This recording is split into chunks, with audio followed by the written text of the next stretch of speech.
Kenya. Then I will get back to you. Apologies for that, Joe Mutambo.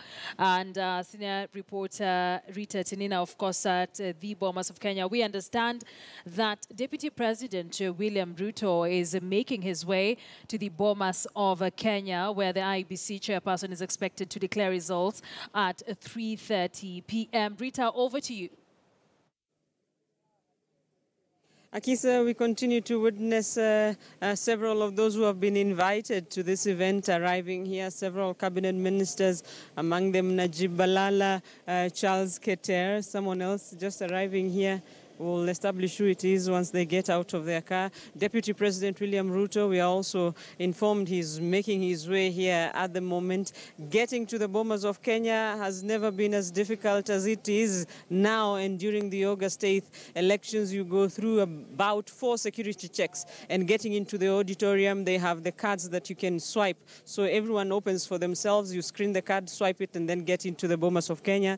Inside, the shots you've been seeing on your screens, the auditorium not as packed as it was last time. Many are saying that perhaps there is no much anxiety or expectation as it was after the August 8th elections. This time it is obvious that the IEBC chairman will be declaring Uhuru Kenyatta the president-elect. The figures they released, or the ones they managed to verify and which are being displayed on the screens, are showing the president got 7.4 million voters, the turnout 7.61, and that translates to a voter turnout of 38.2%. We'll be waiting for the deputy president to arrive. He is the one who will be welcoming the president once he gets here. The IEBC counting down just about 1 hour to go before they can make that announcement.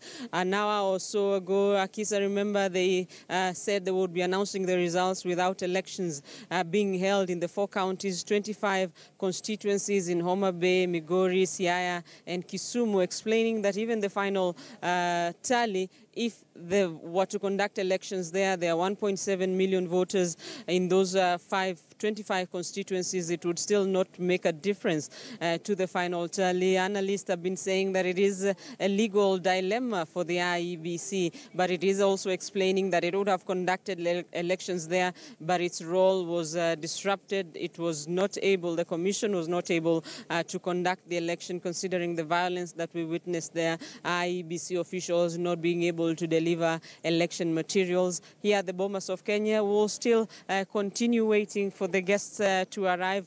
Several ambassadors also are here, also some observers. We've seen them here. Yesterday, Thabo Mbeki, he is the head of the African Union Observer Mission to this election. He was here. He explained that they had been observing the elections in 18 constituencies, including Kiambu. Yesterday, he was here to look at the verification exercise and how it was going. But when we asked what his assessment was, he said they were not going to make a conclusion yet. So we'll be hoping that some observers will be making statements after this. Last time, some of them came under attack. They were criticized, with many arguing that they had sort of endorsed a process that turned out what many have been saying was a fraud. So we'll be waiting to see what the assessment from the observers this time will be.